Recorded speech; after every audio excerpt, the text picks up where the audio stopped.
ലോകത്തിന്റെ ഏറ്റവും നല്ല തനിത്തങ്കങ്ങളായി മാറിയ കാഴ്ചയാണ് നാം കണ്ടത്. കള്ള് നിരോധിച്ച സന്ദർഭം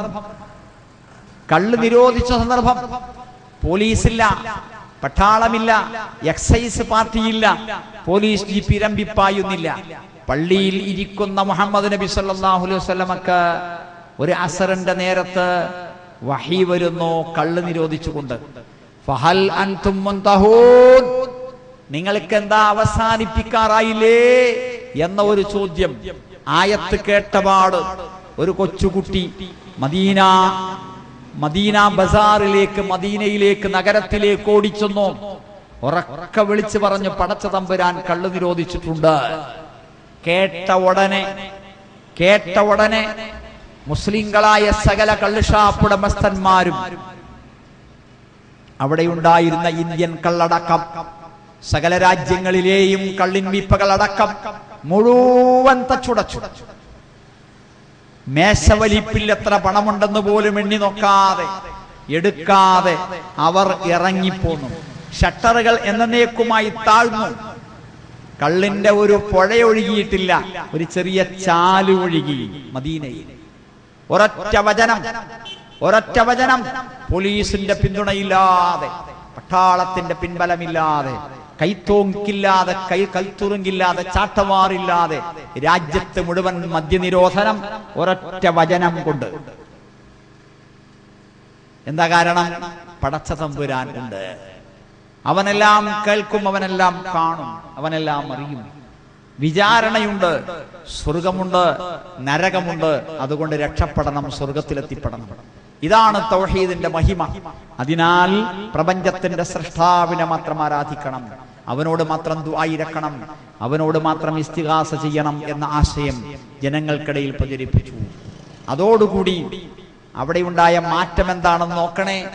ജനങ്ങളെല്ലാവരും സ്വൽസ്വഭാവ സംസ്കാര മര്യാദയുടെ ഉടമകളും അടിമകളുമായി മാറി.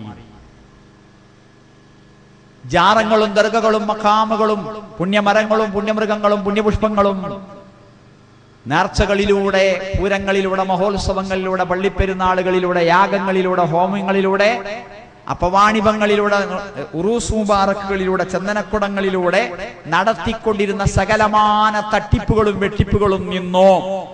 2 പൈസ വിലയുള്ള ചരട് മന്ത്രിച്ചൂതി 200 രൂപയ്ക്ക് വിറ്റിരുന്ന മുസ്ലിയാക്കന്മാരുടെ പരിപാടികളൊക്കെ അത് അവസാനിച്ചു.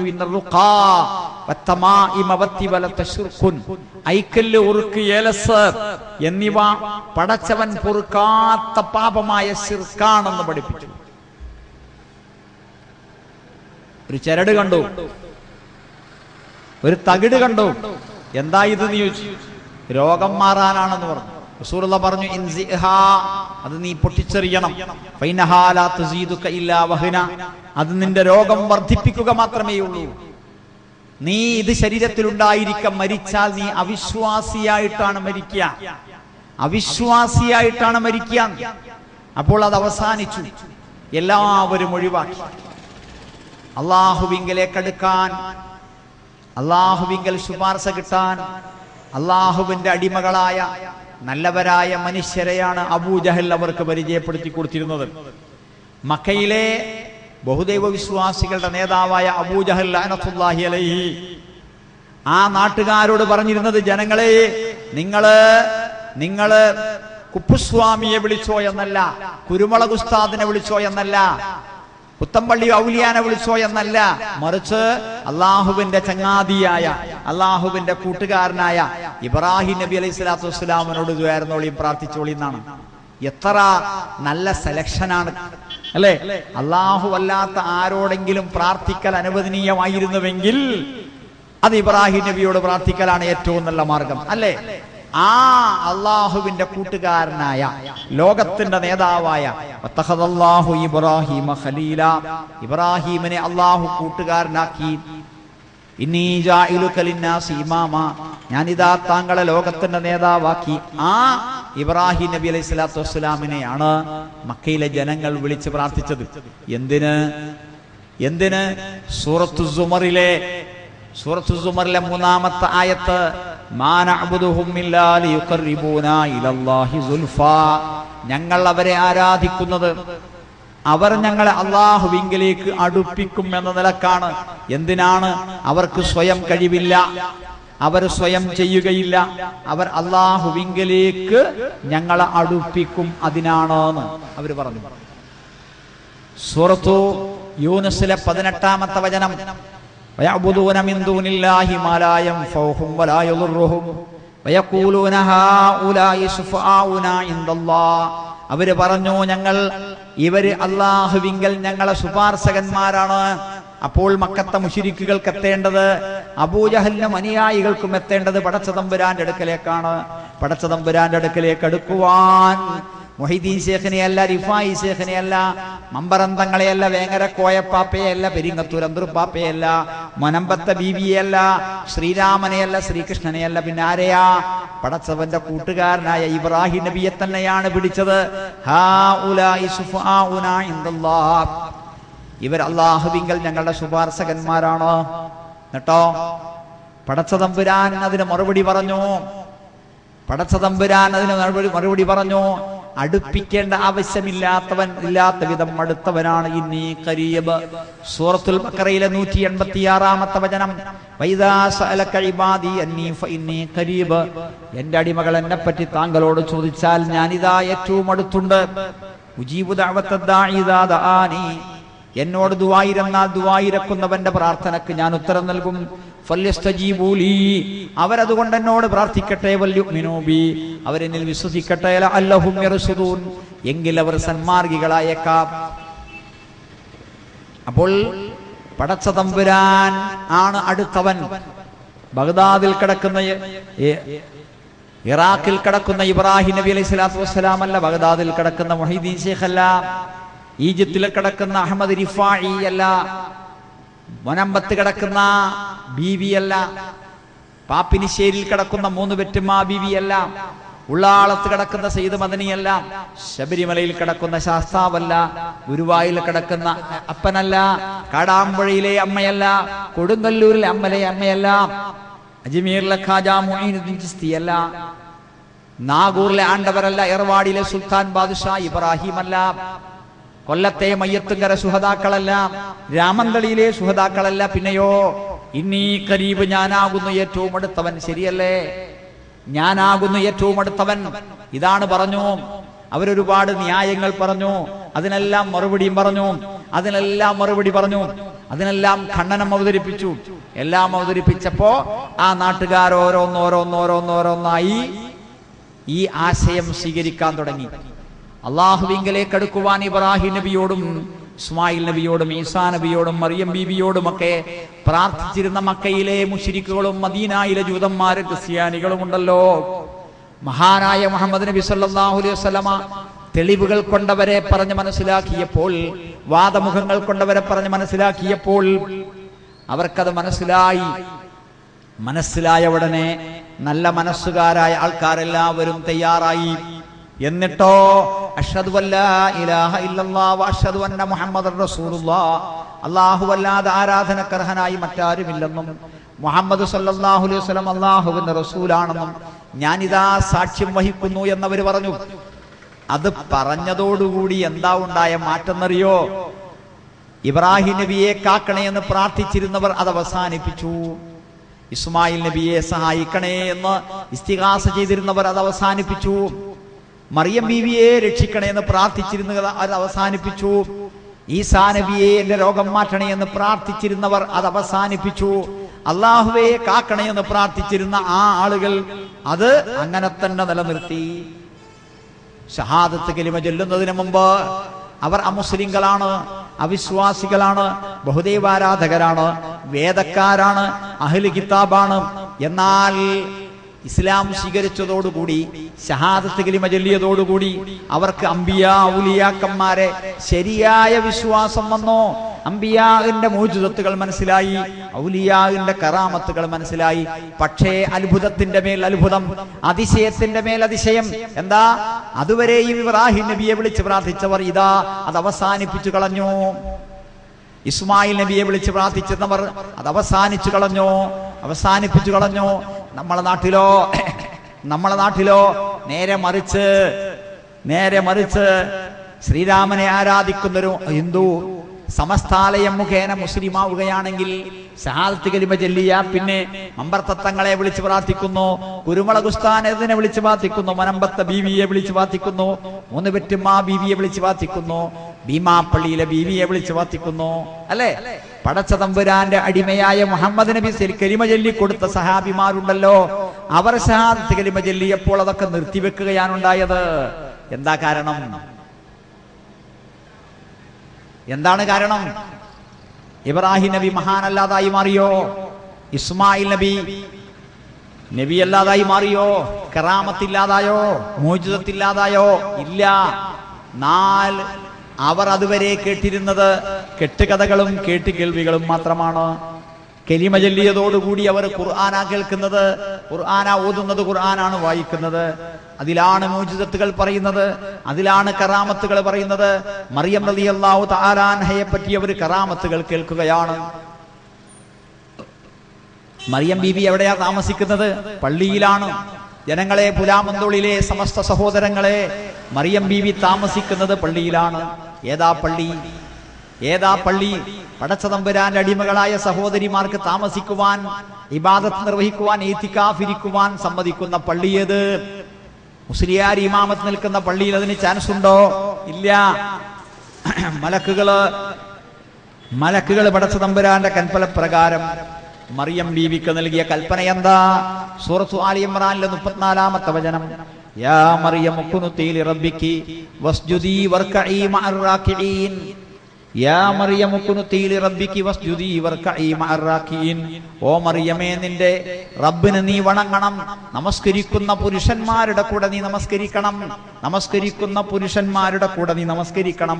മറിയം ബീവിയോടാണ് പടച്ച തമ്പുരാൻ പറയുന്നത്. മുസ്ലിയാർ ഇവിടുത്തെ മറിയാത്തയോട് പറയുന്നത് പുറത്തു പോകണം. ചീരണി തരാനാണോ? വരാം. സംശയം ചോദിക്കാനാണോ? വരാം. അതേ സമയത്ത് നിസ്കരിക്കാൻ വരാൻ പറ്റുകയില്ല എന്നാണ് പടച്ച തമ്പുരാൻ മറിയം ബീവിയോട് പറഞ്ഞത്. വർകഈ മഅർ റാകിഈൻ, നമസ്കരിക്കുന്ന പുരുഷന്മാരുടെ കൂടെ നീ നമസ്കരിക്കണം. ആ മറിയം ബീവി താമസിക്കുന്നത് പള്ളിയിൽ. നാട്ടിലെങ്ങും കിട്ടാത്ത ഭക്ഷണം അതാ അവൾ കഴിക്കുന്നു. കുല്ലമാ ദഖല അലൈഹാ സക്കരിയൽ മിഹ്റാബ് വജദ ഇൻദഹാ റിസ്ഖാ. രക്ഷിതാവായ, ലോക്കൽ ഗാർഡിയനായ, സ്പോൺസറായ സക്കരിയ നബി അലൈഹിസ്സലാത്തു വസ്സലാം ഭക്ഷണവുമായി ചെല്ലുമ്പോൾ അതാ മറിയം ബീവി നാട്ടിലെങ്ങും കിട്ടാത്ത പഴങ്ങൾ കഴിക്കുന്നു. അന്നാലകി ഹാദാ, എവിടുന്നേ ഇത്? കാലത്ത് അവർ പറയുകയാണ്, ഹുവ മിൻ ഇൻദില്ലാ, അല്ലാഹുവിന്റെ പക്കൽ നിന്നാണ്. അപ്പോൾ കറാമത്തല്ലേ? ആണ്. ആ കറാമത്ത് കണ്ട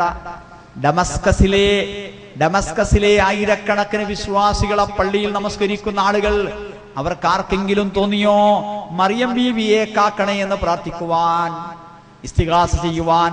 ഇല്ല. മറിയം ബീവിയെ വിളിച്ച് പ്രാർത്ഥിച്ച ആളുകളെ ഇസ്ലാം എന്ത് വിളിച്ചു? കാഫിർ, നസറാണി. മനമ്പത്ത് ബീവിയെ വിളിച്ച് പ്രാർത്ഥിച്ചവരെ മുസ്ലിയാക്കന്മാർ എന്ത് വിളിച്ചു? സുന്നി. ഈസാ അലൈഹിസ്സലാത്തു വസ്സലാമിനെ പറ്റി ഖുർആനിലൂടെ അവർ കേൾക്കുകയാണ്. മദീനയിലെ മുസ്ലിങ്ങൾ കേൾക്കുകയാണ്. അതുവരെയും ഈസാ നബിയെ അവർ വിളിച്ച് പ്രാർത്ഥിച്ചിരുന്നില്ല. ആര്? മദീനയിലുണ്ടായിരുന്ന ക്രിസ്ത്യാനികളല്ലാത്തവരും മക്കത്തുണ്ടായിരുന്ന മുശ്രിക്കുകളും അതുവരെ മറിയം ബീവിയെ വിളിച്ച് പ്രാർത്ഥിച്ചിട്ടില്ല, ഈസാ നബിയെ വിളിച്ച് പ്രാർത്ഥിച്ചിട്ടില്ല.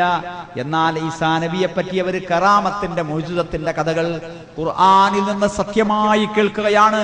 കെട്ടുകഥയല്ല, കേട്ടുകേൾവിയല്ല, ഒരു പേരറിയില്ല, സുഹറത്തും കുറവില്ല എന്ന കെട്ടുകഥയല്ല, മറിച്ച് ഖുർആനിലുള്ള മോചിതത്താണ്. 70 ലക്ഷം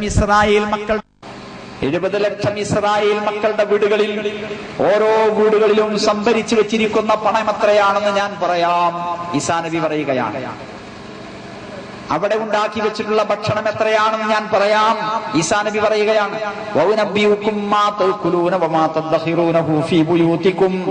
എന്നിട്ടോ പണ്ടുരോഗിയെയും കുഷ്ഠരോഗിയെയും ഞാൻ സുഖപ്പെടുത്തുന്നു ബിഇദ്നില്ലാ, പടച്ച തമ്പുരാന്റെ കൽപ്പന പ്രകാരം. അള്ളാഹുവിന്റെ കൽപ്പന പ്രകാരം ഞാൻ മരിച്ചവരെ ജീവിപ്പിക്കും. ലാസറിന്റെ ശവക്കല്ലറക്കരികിൽ ചെന്ന് ലാസറെ എഴുന്നേൽക്കുക എന്ന് പറഞ്ഞപ്പോൾ കബർ പൊട്ടിപ്പളർന്ന് ലാസർ എഴുന്നേറ്റ് വന്നു എന്ന് അള്ളാഹുവിന്റെ കൽപ്പന പ്രകാരം എഴുന്നേറ്റ് വന്നു, അല്ലേ? എന്നിട്ട് ആ കഥ, മോചിതത്തിന്റെ കഥ, അത്ഭുതകരമായ കഥ, സാധാരണ മനുഷ്യന്മാർക്ക് ആർക്കും ചെയ്യാൻ കഴിയാത്ത കഥ കേട്ടിട്ട്, ഖുർആനിലൂടെ കേട്ടിട്ട് ആ മുസ്ലിങ്ങൾക്കാർക്കും, മുസ്ലിങ്ങളായ ആ സഹാബിമാർക്കാർക്കും തോന്നിയില്ല ഈസാ നബിയെ കാക്കണേ എന്ന് പ്രാർത്ഥിക്കാൻ, മറിയം ബീവിയെ സഹായിക്കണേ എന്ന് പ്രാർത്ഥിക്കുവാൻ, അള്ളാഹുവെ കാക്കണേ എന്ന് പ്രാർത്ഥിക്കാനേ തോന്നിയുള്ളൂ. എന്നാൽ മനമ്പത്ത ബീവിയുടെ കെട്ടുകഥ കേട്ടുകേൾവി പറഞ്ഞു കൊടുത്തിട്ട് മുസ്ലിയാക്കന്മാരെ പ്രസംഗം കേട്ടിട്ട് ചില ചങ്ങാതിമാർക്ക് തോന്നുന്നു, പുത്തമ്പള്ളി ഔലിയാനെ വിളിച്ച് പ്രാർത്ഥിച്ചിരുന്ന മനുഷ്യന്മാർക്ക് തോന്നുന്നു മുനമ്പത്ത ബീവിയെ വിളിച്ച് പ്രാർത്ഥിക്കാൻ ഇതാണോ ഇസ്ലാം മതം? ഇതാണോ ഇസ്ലാം മതം? നിങ്ങൾ പറ. ഈ മറിയം ബീവിയെ വിളിച്ച കാഫിർ, മനമ്പത്ത ബീവിയെ വിളിച്ച സുന്നി ആണോ? ഏതെങ്കിലും ഒരു സമസ്തക്കാരൻ സഹോദര ജീവിതത്തിൽ എപ്പോഴെങ്കിലും മറിയം ബീവിയെ വിളിച്ച് പ്രാർത്ഥിച്ചിട്ടുണ്ടോ? ഈസാ നബിയെ വിളിച്ച് പ്രാർത്ഥിച്ചിട്ടുണ്ടോ? ഇബ്രാഹിം നബിയെ വിളിച്ച് പ്രാർത്ഥിച്ചിട്ടുണ്ടോ? ഇസ്മായിൽ നബിയെ വിളിച്ച് പ്രാർത്ഥിച്ചിട്ടുണ്ടോ? ഇല്ല. എന്തുകൊണ്ട്? പാരമ്പര്യം ആരുടേത്? ഇബ്രാഹിം നബിയെ വിളിച്ച് പ്രാർത്ഥിക്കുന്നവരുടെ പാരമ്പര്യം, മുഹീദ്ദീൻ ശേഖനെ വിളിച്ച് പ്രാർത്ഥിക്കുന്ന പാരമ്പര്യം, ഇഫായി ശേഖനെ വിളിച്ച് പ്രാർത്ഥിക്കുന്ന പാരമ്പര്യം, മറിയം ബീവിയെ വിളിച്ച് പ്രാർത്ഥിക്കുന്ന പാരമ്പര്യം, ഈസാ നബിയെ വിളിച്ച് പ്രാർത്ഥിക്കുന്ന പാരമ്പര്യം സുന്നിയുടേതാണോ? മുസൽമാന്റേതാണോ? അല്ല. അള്ളാഹുവിനെ വിളിച്ച് പ്രാർത്ഥിക്കുന്ന പാരമ്പര്യം ആരുടേത്? അള്ളാഹുവിനെ വിളിച്ച് പ്രാർത്ഥിക്കുന്ന പാരമ്പര്യം ആരുടേത്? ആദം നബി മുതൽ മുഹമ്മദ് നബി സല്ലല്ലാഹു അലൈഹി വസല്ലം വരെയുള്ള 1.25 ലക്ഷം അംബിയാ മുർസലുകളുടെ പാരമ്പര്യമാണ്, മുജാഹിദുകളുടെ പാരമ്പര്യമാണ്. ആരാണ് പുതിയത്? ആരാണ് പുതിയത്? ആരാണ് പഴയത്? നിങ്ങൾ ചിന്തിക്കണം, അല്ലേ? ഇബ്രാഹിം അലൈഹിസ്സലാത്തു വസ്സലാമിനെ പറ്റി കെട്ടുകഥകളും കേട്ടുകേൾവികളും കേട്ടിട്ടാണ് മക്കത്തെ മുശ്രിക്കുകൾ അള്ളാഹുവിങ്കലേക്ക് അടുക്കുവാൻ ഏറ്റവും നല്ലവനായി അവർ തെരഞ്ഞെടുത്തത്. എന്നാൽ ഖുർആൻ അങ്ങിറങ്ങി 25 സൂറത്തുകളിലൂടെ 250 ആയത്തുകളിലൂടെ 25 സൂറത്തുകളിലൂടെ 250 ആയത്തുകളിലൂടെ ഇബ്രാഹിം അലൈഹിസ്സലാത്തു വസ്സലാമിന്റെ ചരിത്രമതാ ഖുർആനിൽ. ആ ഖുർആനിലൂടെ അവർ കേൾക്കുകയാണ് 4 പക്ഷികളെ കൊന്ന് കഷണങ്ങളാക്കി 4 മലകളിൽ വേറെ വേറെ വിതറിയിട്ട് പിന്നെ നീ അവരെ വിളിക്ക്, അവയതാ പാറിപ്പറന്നു വരുമെന്ന് പടച്ച തമ്പുരാൻ കൽപ്പിച്ചപ്പോൾ 4 പക്ഷികളെ കൊന്ന് കഷണങ്ങളാക്കി 4 മലകളിൽ വിതറിയിട്ട് ഇബ്രാഹിം അലൈഹിസ്സലാത്തു വസ്സലാം അവയെ പേര് ചൊല്ലി വിളിക്കുമ്പോൾ ഇറച്ചി കൂടുന്നു, ചിറക് കൂടുന്നു, തൂവലുകൾ കൂടുന്നു, മാംസവേശികൾ ഉണ്ടാകുന്നു, ഞരമ്പുകൾ നേരെയാകുന്നു, പക്ഷികൾ പാറിപ്പറന്നു വരുന്നു. കറാമത്തല്ലേ? ആണ്. മോചിതത്തല്ലേ? ആണ്. അത് കണ്ട അക്കാലത്തെ മുശ്രിക്കുകള്, അക്കാലത്തെ മുസ്ലിങ്ങള് ഇബ്രാഹിം നബിയെ വിളിച്ച് പ്രാർത്ഥിച്ചോ? ഇല്ല. ഈ ആയത്തുകൾ ഓതിക്കൊടുത്തത് ആരാ? പേരക്കുട്ടിയായ മുഹമ്മദ് നബി സല്ലല്ലാഹു അലൈഹി വസല്ലമയാണ്. കേട്ടതാരാ? 2 ലക്ഷത്തോളം വരുന്ന മുസൽമാന്മാരാണ്, സഹാബിമാരാണ്. ഏതെങ്കിലും ഒരു മുസൽമാൻ ഇബ്രാഹിം നബിയെ കാക്കണേ എന്ന് ദുആയിരുന്നോ സുഹൃത്തെ? ഇല്ല. ഇബ്രാഹിം നബിയെ കാക്കണേ എന്ന് പ്രാർത്ഥിച്ചോ സഹോദര? ഇല്ല. എന്തുകൊണ്ട്? അപ്പോൾ ഖുർആൻ ഇറങ്ങുന്നതിന് മുമ്പ് ഇബ്രാഹിം നബിയെ കാക്കണേ എന്ന് പ്രാർത്ഥിച്ചവർ ഖുർആൻ ഇറങ്ങിയപ്പോ എന്താ നിർത്തിക്കളഞ്ഞത്?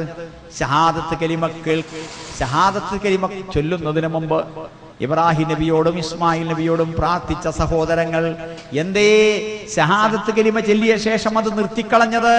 അവിടെയാണ് വിഷയം. പടച്ചതമ്പുരാനോട് മാത്രമേ പ്രാർത്ഥിക്കാൻ പാടുള്ളൂ, പടച്ചതമ്പുരാനോട് മാത്രമേ ദുആ ചെയ്യാൻ പാടുള്ളൂ, പടച്ചതമ്പുരാനോട് മാത്രമേ ഇസ്തിഗാസ ചെയ്യാൻ പാടുള്ളൂ എന്നാണ് വിഷയം.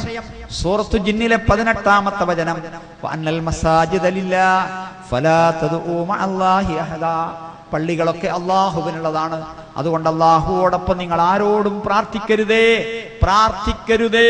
നോക്കുക ജനങ്ങളെ, ഖുർആനിൽ 6236 വചനങ്ങളുണ്ട്, 10,000-കണക്കിന് ഹദീസുകളുണ്ട്. ഏതെങ്കിലും ഒരു ആയത്ത്, ഏതെങ്കിലും ഒരു ഹദീസ് പറയാനോ നടപ്പാക്കാനോ പ്രചരിപ്പിക്കുവാനോ മുജാഹിദ് പ്രസ്ഥാനത്തിന് മടിയില്ല. അധൈര്യമില്ല, പേടിയില്ല. എന്നാൽ പുലാമന്തോളിലെ മുസ്ലിയാക്കന്മാരോട് നിങ്ങൾ ചോദിക്കൂ, അന്നൽ മസാജിദ ലില്ലാഹ്, പള്ളികളൊക്കെ അല്ലാഹുവിനുള്ളതാണ്. ഫലാ തദ്ഉ മഅല്ലാഹി അഹദാ, അല്ലാഹു അല്ലാത്ത ആരോടും നിങ്ങൾ ദുആ ചെയ്യരുതേ എന്ന് ജനങ്ങളോട് പറയാൻ മുസ്ലിയാക്കന്മാർക്ക് സാധിക്കുമോ? ജനങ്ങളെ, നിങ്ങൾക്ക് സാധിക്കും, നിങ്ങൾക്ക് താല്പര്യമുണ്ട്. കാരണം നിങ്ങൾ അള്ളാഹിനോടെ സാധാരണ ദ്വാരക്കാറുള്ളൂ. പുലാമന്തോളിലെ മനുഷ്യന്മാർക്കറിയാം, ഉസ്താദുമാര്, കാളിയന്മാര്, മൗലിയന്മാര്, മല്ലാക്കന്മാര്, മുക്രിമാരും അള്ളാഹു അല്ലാത്തവരോട് ദുആ ഇറക്കണമെന്ന് പറയാറുണ്ട്. അള്ളാഹു അല്ലാത്തവരോട് ഇസ്തിഗാസ ചെയ്യണമെന്ന് പറയാറുണ്ട്. ഐക്കല്ല് ഉറുക്ക് ഏലസ് കെട്ടണമെന്ന് പറയാറുണ്ട്. പക്ഷേ പുലാമന്തോളിലെ 1% ഉണ്ടാവുമോ അല്ലല്ലാത്തവരോട് ഇറക്കുന്നത്?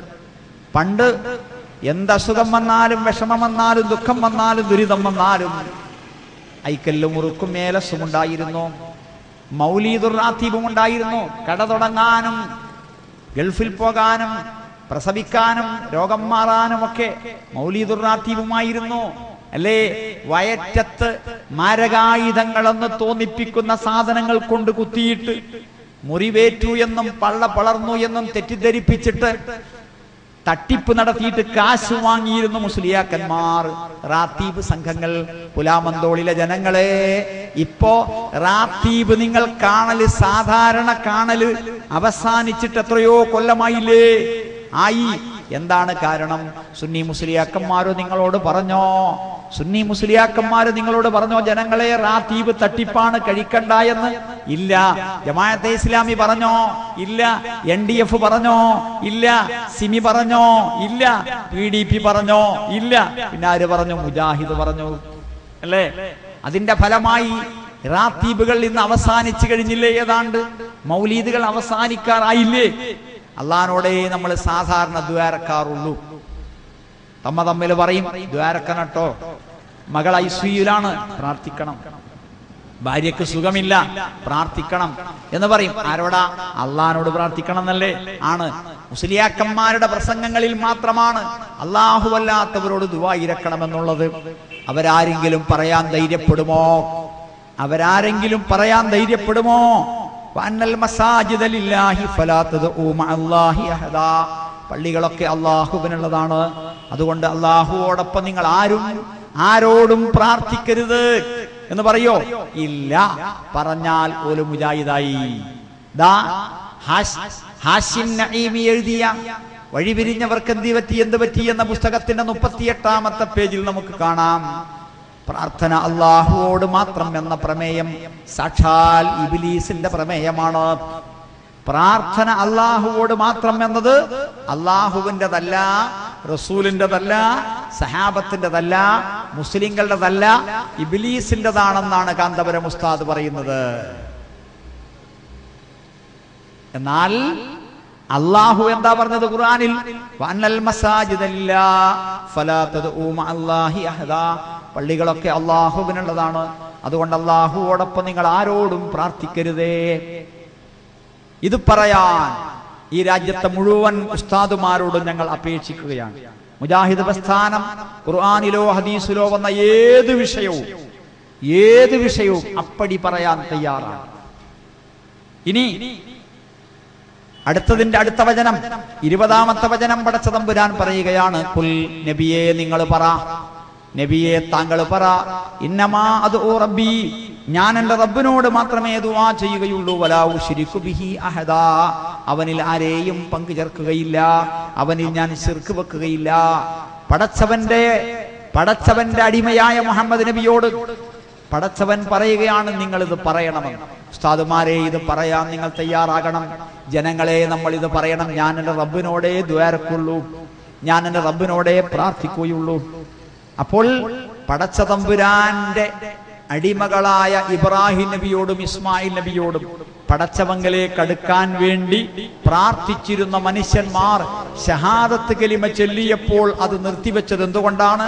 ഖുർആനിലുള്ളത് ഇതാണ്. അപ്പൊ പിന്നെന്തിനാ മോചിതത്തും കറാമത്തും ഒക്കെ? മൊഹീദ്ദീൻ ശേഖിന്റെ കറാമത്ത് എന്തിനാ മുസ്ലിയാക്കന്മാര് പറയണത്? മൊഹീദ്ദീൻ ശേഖിനെ വിളിച്ചോളൂ എന്ന് പറയാൻ. മനമ്പത്ത ബീവിയുടെ പോരിശ് എന്തിനാ പറയുന്നത്? മനമ്പത്ത ബീവിയോട് പ്രാർത്ഥിക്കാൻ, അല്ലേ? വേങ്ങര കോയപ്പാപ്പാന്റെ പോരിശ മഴയില്ല എന്ന് പറഞ്ഞപ്പോ മുണ്ട് പൊക്കിയിട്ട് കയ്യിൽ മൂത്രമൊഴിച്ചിട്ട് കൊടഞ്ഞ പോലീസ എന്തിനാ പറയണത്? വേങ്ങര കോയപ്പാപ്പാനോട് ദ്വാരക്കാൻ പറയാൻ. മമ്പറം സയ്യിദ് അലവി തങ്ങളുടെ പോലീസ എന്തിനാ പറയണത്? മമ്പറം തങ്ങളോട് ദുആയിരക്കാൻ അല്ലേ? ഇബ്രാഹിം നബി അലൈഹി സ്വലാത്തു വസ്സലാമിന്റെ പോലീസ എന്തിന് ഖുർആൻ പറഞ്ഞു? ഇസ്മായിൽ നബിയുടെ പോലീസ എന്തിന് ഖുർആൻ പറഞ്ഞു? ഈസാ നബിയുടെ പോലീസ എന്തിന് ഖുർആൻ പറഞ്ഞു? മറിയം ബീവിയുടെ പോലീസ എന്തിന് ഖുർആൻ പറഞ്ഞു? അവരോട് പ്രാർത്ഥിക്കാനായിരുന്നുവെങ്കിൽ, അവരോട് ദുആ ഇരക്കാനായിരുന്നുവെങ്കിൽ മക്കത്തെ മനുഷ്യന്മാരും മദീനത്തെ മനുഷ്യന്മാരും ഷഹാദത്ത് കലിമ ചൊല്ലിയാൽ ഇബ്രാഹിം നബിയോടും ഇസ്മായിൽ നബിയോടും ഈസാ നബിയോടും മറിയം ബീവിയോടും പ്രാർത്ഥിക്കുമായിരുന്നില്ലേ? പ്രാർത്ഥന നിലനിർത്തുമായിരുന്നില്ലേ? തുടങ്ങിയിട്ടില്ലാത്തവർ തുടങ്ങുമായിരുന്നില്ലേ? പക്ഷേ ഒരൊറ്റ കുട്ടി, ഒരൊറ്റ മുസ്ലിം, ഒരൊറ്റ സഹാബി, ഒരൊറ്റ മനുഷ്യൻ ഷഹാദത്ത് കലിമ ചൊല്ലിയ ശേഷം പിന്നെ ഇബ്രാഹിം നബിയോടോ ഇസ്മായിൽ നബിയോടോ ഈസാ നബിയോടോ മറിയം ബീവിയോടോ പ്രാർത്ഥിച്ചിട്ടേ ഇല്ല. എന്താണ് കാരണം? അവരോട് അള്ളാഹു പറഞ്ഞത്, കുൽ നിങ്ങൾ പറയണേ, ഇന്നമാ അദ്ഉ റബ്ബി, ഞാൻ എന്റെ റബ്ബിനോട് മാത്രമേ ദുആ ചെയ്യുകയുള്ളൂ, വലാ ഉശ്രികു ബിഹി അഹദാ, അവനിൽ ഞാൻ ആരെയും പങ്കുചേർക്കുകയില്ല. എന്തുകൊണ്ട് പ്രാർത്ഥിക്കാൻ പാടില്ല? അവരാരും ഇലാഹുകളല്ല. ലാ ഇലാഹ ഇല്ലാ ഹുവ, അല്ലാഹുവല്ലാതെ ആരാധനക്കർഹനായി മറ്റാരുമില്ല. എന്താണ് ആരാധന? എന്താണ് ഇബാദത്ത്? പടച്ച തമ്പുരാൻ പറയുന്നു, ഇന്ന ദുആ ഹുവൽ ഇബാദ, പ്രാർത്ഥനയാണ് ആരാധന. പ്രാർത്ഥനയാണ് ആരാധന, ദ്വാരക്കലാണ് ഇബാദത്ത്. റസൂലുള്ളാഹി പഠിപ്പിച്ചു. അതുകൊണ്ട് ആരാധനക്കർഹൻ അല്ലാഹു മാത്രമാണ്. എന്താ അല്ലാഹു അല്ലാത്തവരോട് പ്രാർത്ഥിച്ചാൽ സംഭവിക്കുന്നത്? സൂറത്തു ഫാത്തിറിലെ 14-ാമത്തെ വചനം. സൂറത്തു ഫാത്തിറിലെ 14-ാമത്തെ വചനം, എന്തദൂഹും, നിങ്ങൾ അവരോട് പ്രാർത്ഥിച്ചാൽ ലാ യസ്മഊ ദുആഅക്കും, നിങ്ങളുടെ പ്രാർത്ഥന അവർ കേൾക്കുകയില്ല. വലൗ സമിഊ മസ്തജാബൂ ലക്കും, കേട്ടാലും അവർ ഉത്തരം ചെയ്യില്ല. വയൗമൽ ഖിയാമത്തി യക്ഫുറൂന ബിശിർക്കിക്കും, നിങ്ങൾ ചെയ്ത ശിർക്കിനെ അവർ അന്ത്യനാളിൽ നിഷേധിച്ചു കളയും. ഉപരിലോകത്ത് ജീവിച്ചിരിക്കുന്ന ഈസാ നബി അലൈഹിസ്സലാത്തു വസ്സലാം പോലും, ഉപരിലോകത്ത് ജീവിച്ചിരിക്കുന്ന ഈസാ നബി അലൈഹിസ്സലാത്തു വസ്സലാം പോലും ലോകത്തെമ്പാടുമുള്ള ക്രിസ്ത്യാനികളുടെ പ്രാർത്ഥന കേൾക്കുന്നേയില്ല. എന്താണ് കാരണം? അവർ ഇവിടെ ഇല്ല. ഇന്തദൂഹും, നിങ്ങൾ അവരോട് പ്രാർത്ഥിച്ചാൽ ലാ യസ്മഊ ദുആഅക്കും, നിങ്ങളുടെ പ്രാർത്ഥന അവർ കേൾക്കുകയില്ല. വലൗ സമിഊ മസ്തജാബൂ ലക്കും, കേട്ടാലും അവർ ഉത്തരം ചെയ്യില്ല. അതുകൊണ്ട് ജനങ്ങളെ, അല്ലാഹുവോട് മാത്രം പ്രാർത്ഥിക്കണം. എന്താ അല്ലാഹു അല്ലാത്തവരോട് പ്രാർത്ഥിച്ചാൽ? സൂറത്തുൻ നിസായിലെ 18-ാമത്തെയും 116-ാമത്തെയും വചനം, ഇന്നല്ലാഹ ലാ യഗ്ഫിറു അൻ യുശ്റക ബിഹി, ശിർക്ക് വെക്കപ്പെടുന്നത് അല്ലാഹു പൊറുക്കുകയേയില്ല. ഒരിക്കലും പടച്ച തമ്പുരാൻ പൊറുക്കാത്ത പാപമാണ്. ഒരിക്കലും പടച്ച തമ്പുരാൻ പൊറുക്കാത്ത പാപമാണ്. അതിന് താഴെയുള്ളത് അവൻ ഉദ്ദേശിക്കുന്നവർക്ക് പുറത്തു കൊടുക്കും. എന്താ പടച്ചവനല്ലാത്തവരോട് പ്രാർത്ഥിച്ചാൽ? സൂറത്തു മാഇദയിലെ 72-ാമത്തെ വചനം, ഫഖദ് ഹറമല്ലാഹു അലൈഹിൽ ജന്ന, അവന് അല്ലാഹു സ്വർഗ്ഗം ഹറാമാക്കിയിരിക്കുന്നു. ഒരിക്കലും സ്വർഗ്ഗത്തിൽ പോകാൻ കഴിയില്ല ജനങ്ങളെ. കോടി പാപങ്ങൾ ചെയ്താലും അതിന്റെ തെറ്റ്, അതിന്റെ ശിക്ഷ പരലോകത്ത് നരകത്തിൽ വെച്ച് അനുഭവിച്ചാലും ശരി, കോടാനക്കോടി കൊല്ലങ്ങൾ നരകത്തിൽ കഴിഞ്ഞാലും ശരി, ഒരു സെക്കൻഡ് നേരം നരകത്തിൽ കഴിഞ്ഞാലും ശരി, ഏതെങ്കിലും ഒരു ദിവസം പടച്ച തമ്പുരാന്റെ അനുഗ്രഹങ്ങൾ കൊണ്ടോ, അവന്റെ കരുണ കൊണ്ടോ, ദയ കൊണ്ടോ, ഖുർആന്റെ ശുപാർശ കൊണ്ടോ, സത്യവിശ്വാസികളുടെ ശുപാർശ കൊണ്ടോ, മലക്കുകളുടെ ശുപാർശ കൊണ്ടോ, ചെറുപ്പത്തിൽ മരിച്ചുപോയ മക്കളുടെ ശുപാർശ കൊണ്ടോ, നല്ല നിലക്ക് മര്യാദയും മാന്യതയും സംസ്കാരവും പഠിപ്പിച്ചിട്ട് 3 പെൺമക്കളെ മര്യാദയോടെ കെട്ടിച്ചയച്ചവരുടെ മാതാപിതാക്കൾക്ക് ആ മക്കളുടെ ശുപാർശ കൊണ്ടോ, ഒറ്റക്ക് നമസ്കരിക്കാൻ നേരമായപ്പോൾ ഉറക്ക ബാങ്കും ഇക്കാമത്തും കൊടുത്ത ആ ബാങ്കിന്റെയും ഇക്കാമത്തിന്റെയും ശുപാർശ കൊണ്ടോ, 14 തരത്തിലുള്ള ശുപാർശകൾ ഖിയാമത്ത് നാളിലുണ്ട്. ഏതെങ്കിലും തരത്തിലുള്ള ശുപാർശ കൊണ്ട് ഈ നരകാവകാശികൾ തന്നെ നരകത്തിൽ നിന്ന് രക്ഷപ്പെടും. എന്നാൽ ആരുടെ ശുപാർശ കൊണ്ടും, ആരുടെ സഹായം കൊണ്ടും, ആരുടെ സ്നേഹബന്ധം കൊണ്ടും, ആരുടെ ബർക്കത്ത് കൊണ്ടും ഒരിക്കലും രക്ഷപ്പെടാത്ത ഒരു വിഭാഗമുണ്ട്. അതാണ് മുഹീദ്ദീൻ ശേഖനെ വിളിച്ച് പാത്തിച്ചവർ, ഈസാ നബിയെ വിളിച്ച് പാത്തിച്ചവർ, ശ്രീരാമനെ വിളിച്ച് പാത്തിച്ചവർ, റിഫായി ശേഖനെ, മമ്പറന്തങ്ങളെയും മുത്തംപള്ളി വലിയനെയും നാഗൂർ അജ്മീർ ഏർവാടി ഔലിയാക്കന്മാരെയും വിളിച്ച് പാത്തിച്ചവർ. അതാണ് പടച്ച തമ്പുരാൻ പറഞ്ഞത്. അതാണ് മുഹമ്മദുർ റസൂലുള്ളാഹി സ്വല്ലല്ലാഹു അലൈഹി വസഹബിഹി വസല്ലം പറഞ്ഞത്. ലികുല്ലി നബിയ്യിൻ ദഅവത്തുൻ മുസ്തജാബ, എല്ലാ നബിക്കുമുണ്ട് ഉത്തരം കിട്ടുന്ന ഒരു പ്രാർത്ഥന. ഫതഅജ്ജല കുല്ലു നബിയ്യിൻ ദഅവതഹു, എല്ലാ നബിയും ആ പ്രാർത്ഥന ദുനിയാവിൽ വെച്ച് തന്നെ ചോദിച്ചു വാങ്ങി. വഅന ഇഖ്തബഉതു ദഅവതി ശഫാഅത്തൻ ലി ഉമ്മത്തി യൗമൽ ഖിയാമ, ഞാനാകട്ടെ എൻ്റെ പ്രാർത്ഥന ഖിയാമത്ത് നാളിൽ എൻ്റെ സമുദായത്തിന് ശുപാർശക്കായി നീക്കി വെച്ചിരിക്കുകയാണ്. ഫഹിയ നാഇലത്തുൻ ഇൻഷാ അല്ലാഹ്, അല്ലാഹു ഉദ്ദേശിച്ചാൽ അത് കിട്ടുന്നതാണ്. ലി ഉമ്മത്തി, എൻ്റെ സമുദായത്തിന്, മൻ ലാ യുശ്രികു ബില്ലാഹി ശൈആ, ശിർക്ക് ചെയ്യാത്തവർക്ക്. മുസ്ലിം സമുദായത്തിൽ ശിർക്ക് ചെയ്യാത്തവരുണ്ടെങ്കിൽ അവർക്കാണ് ശുപാർശ, റസൂലുള്ളാഹിന്റെ ശുപാർശ ഉപകരിക്കുക. അതുകൊണ്ട് ജനങ്ങളെ, അല്ലാഹു അല്ലാത്തവരോട് പ്രാർത്ഥിച്ചാൽ, മുഹീദ്ദീൻ ശേഖിനോട്, റിഫായി ശേഖിനോട്, മമ്പറന്തങ്ങളോട് പ്രാർത്ഥിച്ചാൽ മുഹമ്മദ് നബിയുടെ ശുപാർശ കിട്ടുകയില്ല, സത്യവിശ്വാസികളുടെ ശുപാർശ കിട്ടുകയില്ല. മയ്യത്ത് നമസ്കരിച്ചിട്ട് കാര്യമില്ല. റസൂലുള്ളാഹി പറയുന്നു, മാമിൻ മുസ്ലിമിൻ യമൂതു ഫയഖൂമു അലാ ജനാസതിഹി 40 റജുലാ ലാ യുശ്രികൂന ബില്ലാഹി ശൈആ ഇല്ലാ ശഫഅഹുമുല്ലാഹു ഫീഹി. ഏതൊരു മുസൽമാൻ മരിച്ചാലും ശിർക്ക് ചെയ്യാത്ത 40 ആളുകൾ മയ്യത്ത് നമസ്കരിച്ചാൽ അവരുടെ ശുപാർശ അല്ലാഹു സ്വീകരിക്കാതിരിക്കൂല. അല്ലാഹു സ്വീകരിക്കണമെങ്കിൽ എന്ത് വേണം? ശിർക്ക് ചെയ്യാത്ത 40 ആളുകൾ നമ്മുടെ മയ്യത്ത് നമസ്കാരത്തിനുണ്ടാകണം. പുലാമന്തോളിലെയും പരിസരങ്ങളിലെയും ജനങ്ങളെ, നമ്മൾ ഓരോരുത്തരും മരിക്കുന്നത് എപ്പോഴാണെന്ന് പറയാൻ അറിയില്ല. അള്ളാഹുവിന്റെ കയ്യിലാണ് അവധിയുള്ളത്. അടുത്തതായി പറയാൻ ആഗ്രഹിക്കുന്ന വാചകം, അടുത്തതായി പറയാൻ ആഗ്രഹിക്കുന്ന വാക്ക്, അക്ഷരം അത് മുഴുവനാക്കി ഇവിടുന്ന് കാലുകളിൽ ഇറങ്ങുമോ, അതല്ല ചങ്ങാതിമാരുടെ കൈകളിൽ മയ്യത്തായി ഇറങ്ങുമോ? ഓരോരുത്തരും വീട്ടിൽ ചെന്ന് ഒരുക്കി വെച്ച ഭക്ഷണം കഴിച്ച് വിരിച്ചിട്ട പായയിൽ കട്ടിലിൽ കിടന്നുറങ്ങുമോ?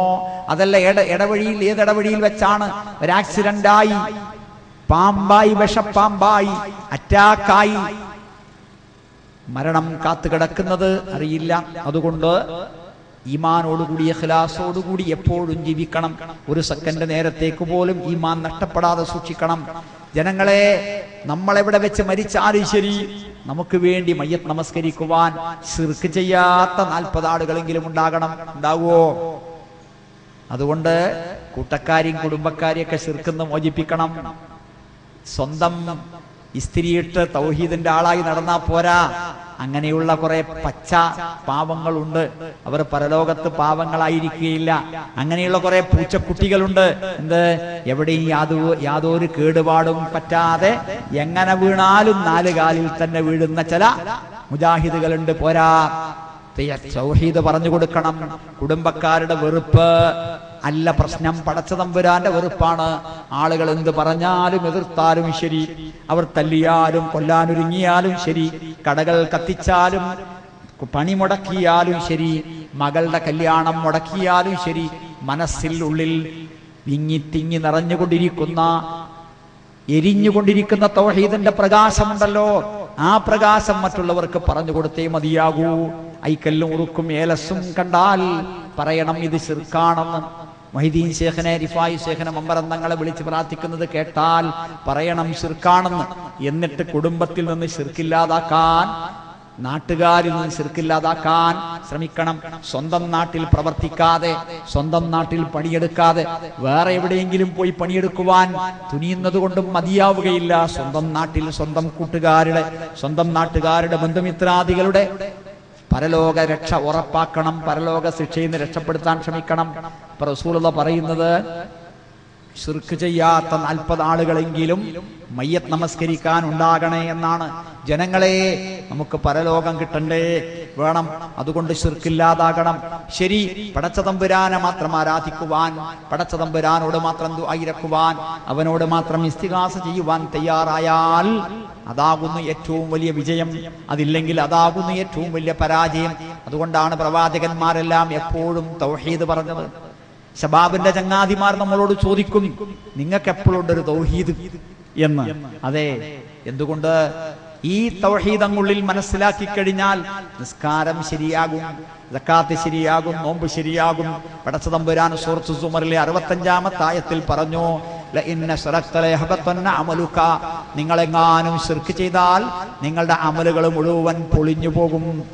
ശിർക്ക് ചെയ്താൽ എല്ലാ അമലുകളും പൊളിഞ്ഞു പോകും. ജനങ്ങളെ, ഇസ്ലാമിന്റെ സംസ്കാരം, ഇസ്ലാമിന്റെ വിദ്യാഭ്യാസം, ഇസ്ലാമിന്റെ കർഷക നയം, ഇസ്ലാമിന്റെ ആ നയം, ഈ നയം എല്ലാം ഒരാൾ സ്വീകരിച്ചാലും ശരി, ശിർക്കൊഴിവായില്ലെങ്കിൽ കാര്യമില്ല. അതുകൊണ്ടാണ് അംബിയാ മുർസലുകൾ ആദ്യം ശിർക്കൊഴിവാക്കി തൗഹീദ് നിലനിർത്താൻ വേണ്ടി ശ്രമിച്ചത്. എന്തുകൊണ്ട് ശിർക്ക് ചെയ്തുകൂടാ? പടച്ച തമ്പുരാൻ പറയുന്നു,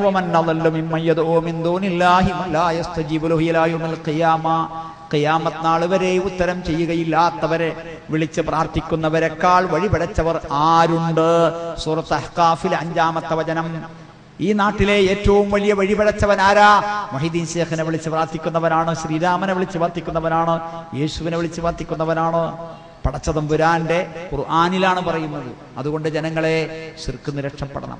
ശരി, ശിർക്ക് രക്ഷപ്പെട്ട് കഴിഞ്ഞാൽ ഇനി നമുക്ക് ആവശ്യമുള്ളത് എന്താണ്? നമ്മുടെ അമലുകളും ഇബാദത്തുകളും സൽക്കർമ്മങ്ങളും സുഹൃതങ്ങളും സഹായങ്ങളും സേവനങ്ങളും ഒക്കെ പടച്ച തമ്പുരാന്റെ മാർഗത്തിലാകണം. അവൻ സ്വീകരിക്കണം, അവൻ നമ്മളെ മാടി വിളിക്കണം, അവൻ നമ്മളെ അവന്റെ സ്വർഗത്തിൽ ഒരുമിച്ച് കൂട്ടണം. അതിനെന്ത് വേണം? നമ്മുടെ മനസ്സ് നിഷ്കളങ്കമാക്കണം, താല്പര്യമുണ്ടാകണം, ആവേശമുണ്ടാകണം, ഉന്മേഷമുണ്ടാകണം. ജനങ്ങളെ, ഇന്ന് കുറെ സ്ത്രീകൾ നമ്മുടെ പരിപാടി കേൾക്കാൻ വന്നിട്ടുണ്ട്. അവരിൽ എത്ര പേർ പള്ളിയിൽ നമസ്കരിക്കാനുണ്ടായി? പള്ളിയുടെ പരിസരത്ത് താമസിക്കുന്ന എത്രയോ ഉപ്പമാർ, ആങ്ങളമാർ, പെങ്ങന്മാർ, ഭാര്യമാര്, ഭർത്താക്കന്മാര്, അനുജന്മാർ, അനുജത്തിമാര് വീടുകളിൽ വെച്ച് നമസ്കരിക്കുന്നു. എന്താ കാരണം? പടച്ച തമ്പുരാന്റെ അനുഗ്രഹം വേണ്ടേ? അല്ലാഹുമ്മ അഫ്തഹ് ലി അബ്വാബ റഹ്മതിക, പടച്ചവനെ നിന്റെ റഹ്മത്തിന്റെ കവാടങ്ങൾ ഞങ്ങൾക്ക് വേണ്ടി നീ തുറന്നിട്ട് തരണേ എന്ന പ്രാർത്ഥന ആവശ്യമില്ലേ? ഖൈറു സുഫൂഫിൻ നിസായി, പെണ്ണുങ്ങളുടെ ഏറ്റവും പുണ്യമേറിയ സഫ് എന്ന് റസൂലുള്ളാഹി പറഞ്ഞ സഫ് നിങ്ങൾക്ക് വേണ്ടേ? ജുമുഅക്ക് പോകുന്ന സ്ത്രീ പുരുഷന്മാർ കുളിക്കണം. ജുമുഅക്ക് പോകുന്ന സ്ത്രീ പുരുഷന്മാർ കുളിക്കണമെന്ന് മഹല്ലി 2-ാം വാള്യം 307-ാമത്തെ പേജിൽ പറഞ്ഞ ആ പുണ്യം നമുക്ക് വേണ്ടേ?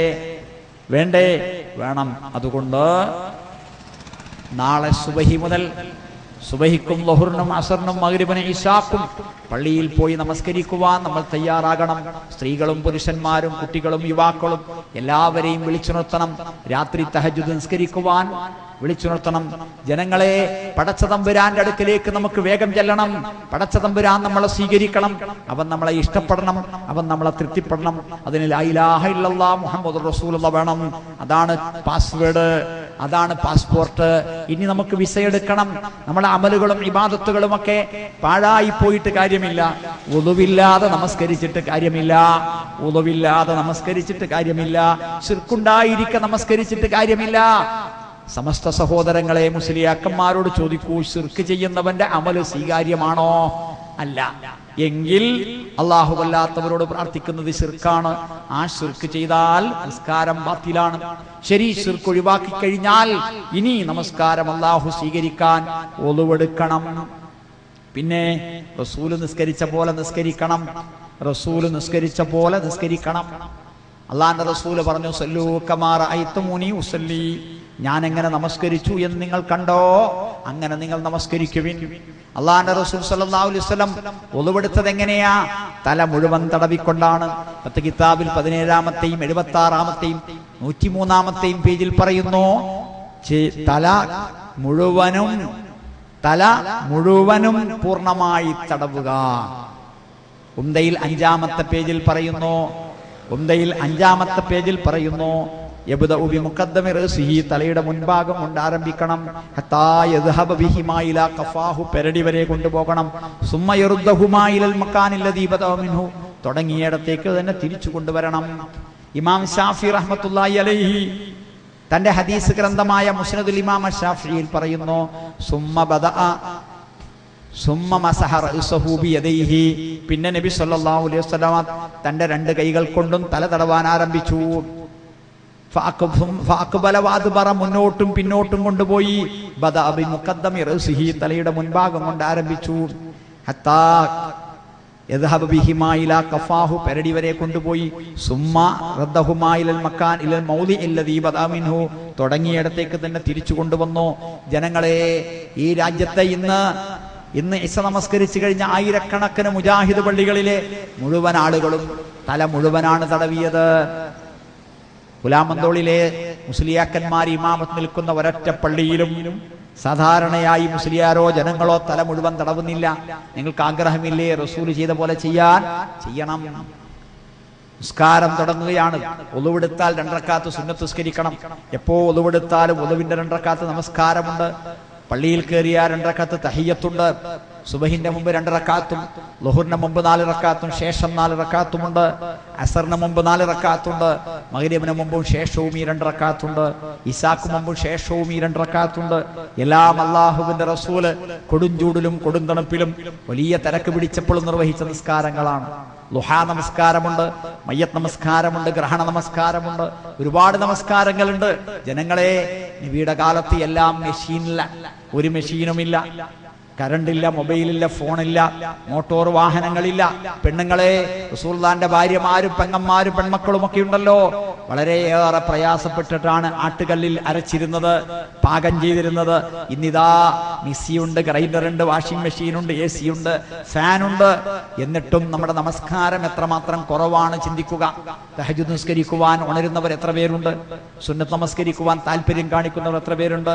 റസൂലുള്ളാഹി നമസ്കരിക്കുവാൻ ആദ്യമായി തുടങ്ങുമ്പോൾ കൈകൾ രണ്ടും മേലേക്കുയർത്തി ചുമല് വരെയോ ചെവി വരെയോ ഉയർത്തിയിട്ട് അല്ലാഹു അക്ബർ എന്ന് പറഞ്ഞ് ഇടത്തെ മണികണ്ഠത്തിന്റെ മീതെ വലത്തെ മണികണ്ഠമാക്കിയിട്ട് നെഞ്ഞത്താണ് വെക്കുന്നത്. കിതാബില് 127-ാമത്തെ പേജിൽ പറയുന്നു, കൈകൾ രണ്ടും നെഞ്ഞിലേക്ക് താഴ്ത്തുക.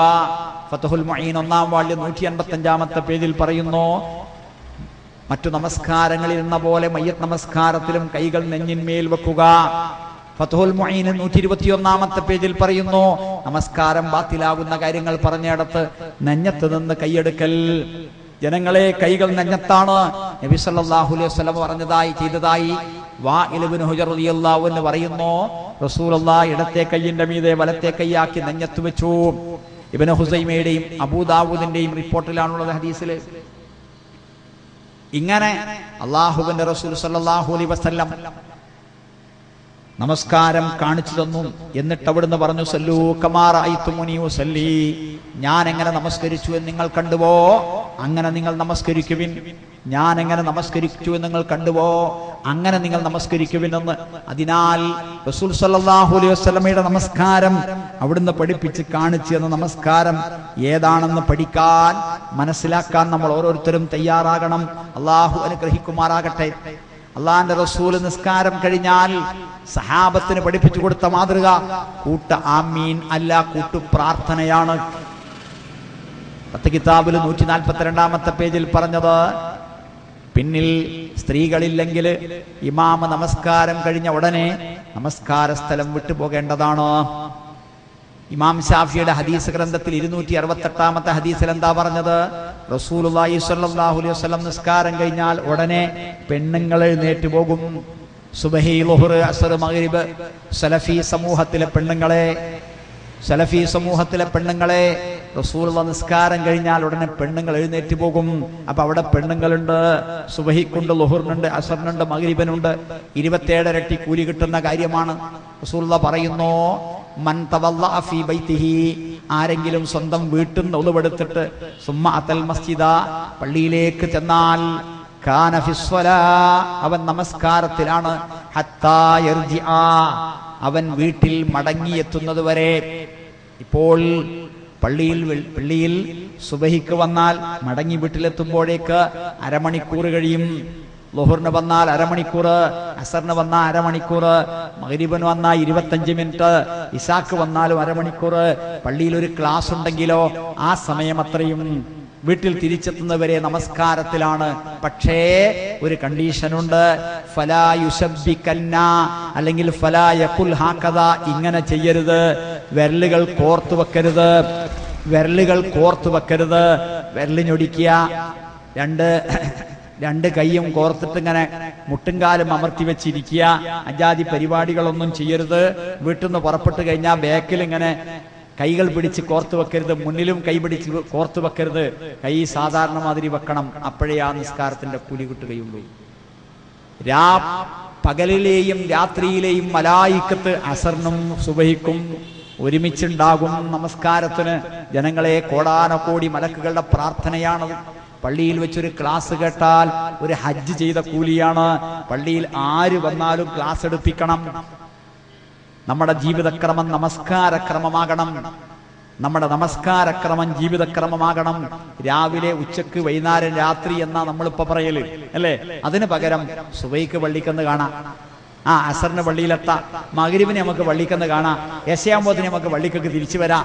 ആണുങ്ങളും പെണ്ണുങ്ങളും കുട്ടികളും യുവാക്കളും ഒക്കെ പല ആവശ്യങ്ങൾക്ക് പുറത്തു പോകുന്നു. നിസ്കരിച്ചങ്ങ് പോവുക, നിസ്കരിക്കാനിങ്ങ് വരിക എന്ന് പറയണം. ഇതാ നമ്മുടെ പെൺകുട്ടികളും ആൺകുട്ടികളും ളുഹർ എവിടെയാ, അസർ എവിടെയാ, കോളേജിലാണവർ, സ്കൂളിലാണവർ, അവിടെയാണവർ, ഇവിടെയാണവർ. അവർ എവിടുന്ന് ളുഹർ നിസ്കരിക്കുന്നു, അസർ നമസ്കരിക്കുന്നു. കഴിയുന്നത്ര മിക്കവാറും എല്ലാ സ്ഥാപനങ്ങളുടെയും ചുറ്റുവട്ടത്തായി പള്ളികളുണ്ട്. നമ്മളെ അള്ളാഹു പടച്ചത് എന്തിനാ? സൂറത്ത് ദാരിയാത്തിലെ 57-ാമത്തെയും 58-ാമത്തെയും വചനം എന്താ? വമാ ഖലഖ്തുൽ ജിന്ന വൽ ഇൻസ ഇല്ലാ ലിയഅ്ബുദൂൻ. മനുഷ്യവംശത്തെയും ജിന്നുവംശത്തെയും ഞാൻ പടച്ചിട്ടുള്ളത് അവരെന്നെ മാത്രം ആരാധിക്കാൻ വേണ്ടിയാണ്. അതുകൊണ്ട് ജനങ്ങളെ, നമ്മൾ നമസ്കാരം നബി സല്ലല്ലാഹു അലൈഹി വസല്ലം കൽപ്പിച്ച രീതിയിലാകണം. അപ്പൊ റസൂലുള്ള പറയുന്നത് ഞാൻ എങ്ങനെ നമസ്കരിച്ചു എന്ന് നിങ്ങൾ കണ്ടോ, അങ്ങനെ നിങ്ങൾ നമസ്കരിക്കുമെന്നാണ്. ഇമാം ഷാഫി തന്റെ ഹദീസ് കിതാബിൽ എന്താ പറഞ്ഞത്? റസൂലുള്ള സലാം വിട്ടിക്കഴിഞ്ഞാൽ ഉടനെ പെണ്ണുങ്ങൾ എഴുന്നേറ്റ് പോകും. റസൂലുള്ള അല്പനേരം അവിടെ ഇരിക്കും. എന്തിനായിരിക്കുന്നത്? റാവി പറയുകയാണ്, ആണും പെണ്ണും ഇടകലരാതിരിക്കാൻ. അവസാനമായി ഇറങ്ങിപ്പോകുന്ന പെണ്ണും ആദ്യം ഇറങ്ങിപ്പോകുന്ന ആണും തമ്മിൽ ഇടകലരാതിരിക്കാൻ, സമാധാനമായി ഇരുകൂട്ടർക്കും പോകാൻ വേണ്ടിയാണ് എന്ന്. അപ്പോൾ കൂട്ട ആമീൻ ഉണ്ടോ? ഇല്ല. കൂട്ടു പ്രാർത്ഥനയാണ്, എല്ലാവരും പ്രാർത്ഥിക്കാൻ. ഇങ്ങനെ നമസ്കാരത്തിലെ ചെറുതും വലുതുമായ ഓരോ കാര്യങ്ങളും ശാഫി മദ്ഹബിന്റെ ഗ്രന്ഥങ്ങളിൽ കാണാം. അതെല്ലാം റസൂലുള്ള പഠിപ്പിച്ച കാര്യങ്ങളാണ്. അതൊന്നും നമ്മുടെ മുസ്ലിയാക്കന്മാർ നമ്മളെ പഠിപ്പിച്ചില്ല. ജനങ്ങളെ, നമസ്കാരത്തിലോ ആരാധനകളിലോ അനുഷ്ഠാനങ്ങളിലോ വിദഗ്ധത്തുണ്ടാകരുത് അല്ലേ? രോഗം വന്നാൽ ചികിത്സിക്കണമെന്നാണ് റസൂലുള്ള പറഞ്ഞത്. മരിച്ചവർക്ക് വേണ്ടി ജീവിച്ചിരിക്കുന്നവർ ഖുർആൻ ഓതിയാൽ അതിന്റെ കൂലി മരിച്ചവർക്ക് കിട്ടുകയില്ല എന്നാണ് ഇമാം ഷാഫി പറഞ്ഞത്. കിട്ടും എന്നാണ് മുസ്ലിയാര് പറയുന്നത്, കിട്ടുകയില്ല എന്നാണ് ഇമാം ഷാഫി പറയുന്നത് അല്ലേ? അതുപോലെ മയ്യത്ത് കൊണ്ടുപോകുമ്പോൾ മിണ്ടാതെ പോകണമെന്നാണ് സഹാബിമാർക്ക് കിട്ടിയ കൽപ്പന എന്നാണ് ഇമാം നവവി പറയുന്നത്. മിണ്ടാതെ പോകലാണ് സുന്നത്തെന്നാണ് ഇമാം നവവി പറയുന്നത്. ആളുകൾ അതിനെതിരായി കൂടുതലായി ചെയ്യുന്നു എന്ന് കണ്ട് നീ ചതിയിൽ പെടണ്ട എന്നാണ് ഇമാം നവവിയും ഇമാം ഖാലി ഇയാളും പറയുന്നത്. ഖബറടക്കി കഴിഞ്ഞാൽ തസ്ബീത്ത് ചെയ്യാനാണ് റസൂലുള്ള പഠിപ്പിച്ചത്. ഖബറടക്കി മടങ്ങി വന്നു കഴിഞ്ഞാൽ മരിച്ച വീട്ടുകാർക്ക് നാട്ടുകാർ ഭക്ഷണം ഉണ്ടാക്കി കൊടുക്കാനാണ് ഇമാം ഷാഫി റഹ്മത്തുള്ളാഹി അലൈഹി തന്റെ ഹദീസ് കിതാബിലെ 602-ാമത്തെ ഹദീസ് ഉദ്ധരിച്ചുകൊണ്ട് പറയുന്നത് എന്താ പറയുന്നത്? ഇജ്അലൂ ആല ജഅഫറിൻ തആമാ. ജഅഫർ റളിയല്ലാഹു അൻഹുവിന്റെ കുടുംബത്തിന് നിങ്ങൾ ഭക്ഷണം ഉണ്ടാക്കി കൊടുക്കണേ. ജഅഫർ റളിയല്ലാഹു അൻഹുവിന്റെ കുടുംബത്തിന് നിങ്ങൾ ഭക്ഷണം ഉണ്ടാക്കി കൊടുക്കണേ എന്നാണ് പത്ത് കിതാബിലെ 210-ാമത്തെ പേജിൽ പറയുന്നു. അപ്രകാരം തന്നെ മയ്യത്തിന്റെ വീട്ടുകാർ ഭക്ഷണം ഉണ്ടാക്കി നാട്ടുകാരെ ക്ഷണിക്കൽ വെറുക്കപ്പെട്ട ബിദ്അത്താണ്, വെറുക്കപ്പെട്ട അനാചാരമാണ്. ഉംദാ പരിഭാഷ ഇബ്രാഹിം പുത്തൂർ ഫൈസിയുടേത് 192-ാമത്തെ പേജിൽ പറയുന്നു ഇതേ കാര്യം തന്നെ. എന്ത്? മരിച്ച വീട്ടുകാർക്ക് വേണ്ടി നാട്ടുകാര്, അടുത്ത കുടുംബങ്ങൾ ഭക്ഷണം ഉണ്ടാക്കി കൊടുക്കണം. നമ്മുടെ നാട്ടിൽ അങ്ങനെയാണോ? അല്ല. ഖബറുകൾ കെട്ടിപ്പൊക്കാൻ പാടില്ല, അതിന്മേൽ എഴുതി വെക്കാൻ പാടില്ല. ഖബറിന്മേൽ എഴുതി വെക്കാൻ പാടില്ലെന്ന് മാത്രമല്ല, ഖബറിന്റെ 2 തലക്കലമുള്ള പലകമ്മേൽ എഴുതി വെക്കാൻ പാടില്ല എന്ന് മഹല്ലി 2-ാം വാള്യം 499-500 പേജുകളിൽ പറയുന്നു. ജനങ്ങളെ, മുസ്ലിയാക്കന്മാരെ ഇത് നിങ്ങൾ കണ്ടിട്ടില്ലേ? മീസാൻ കല്ലുമ്പോ 756 കാണുന്നില്ലേ? പേരെഴുതി വെക്കുന്നത് കാണുന്നില്ലേ? ഡേറ്റ് എഴുതി വെക്കുന്നത് കാണുന്നില്ലേ? തെറ്റല്ലേ? അള്ളാഹുവിന്റെ റസൂല് വിരോധിച്ചതല്ലേ? ആണ്. മുജാഹിദുകളെ ശ്രദ്ധിക്കുക. നേരത്തെ തന്നെ ജനങ്ങളോട് പറഞ്ഞു വെക്കണം, ഞാൻ മരിച്ചാൽ ഇന്ന രീതിയിലേ ചെയ്യാവൂ എന്ന്. ജനങ്ങളെ, നമ്മുടെ ദിവസങ്ങൾ ഓരോന്ന് പൊഴിഞ്ഞു പോയിക്കൊണ്ടിരിക്കുകയാണ്. എല്ലാ ദിവസവും നമുക്ക് നന്മയാകണം. എങ്ങനെ? നന്മ ചെയ്തിട്ട്. എന്നാൽ നമ്മുടെ സമസ്ത ഇറക്കുന്ന കലണ്ടറിൽ നോക്കണം നിങ്ങൾ. എന്ത്? മഅദിന്റെ കലണ്ടർ, കാരന്തൂർ മർക്കസിന്റെ കലണ്ടർ, എല്ലാ സമസ്ത കലണ്ടറുകളിലും നെഹ്സുകളാണ്. എത്ര നെഹ്സ്? ഈ വർഷത്തെ നെഹ്സുകൾ നിങ്ങൾ കേട്ടോ, 117 നെഹ്സ. 117 നെഹ്സ. ഇത് മുഹറം മാസല്ലേ? മുഹറം എന്ന് പറഞ്ഞാൽ എന്താ അർത്ഥം? പരിപാവനമായ, പോരിശയാക്കപ്പെട്ട, മഹത്തായ, ബഹുമാനപ്പെട്ട മാസം എന്ന മുസ്ലിയാക്കന്മാര് പറയും. നഹ്സിന്റെ മാസം. അള്ളാഹ് പറഞ്ഞതിന് നേരെ എതിരല്ലേ? റസൂല് പറഞ്ഞതിന് നേരെ എതിരല്ലേ?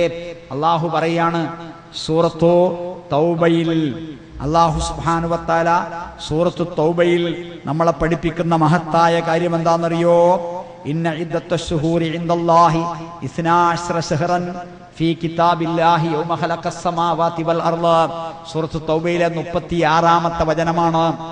ആകാശഭൂമികളെ പടച്ച അന്നു മുതൽ കൊല്ലം അള്ളാഹുവിന്റെ ഗ്രന്ഥത്തിൽ 12 മാസമാണ്.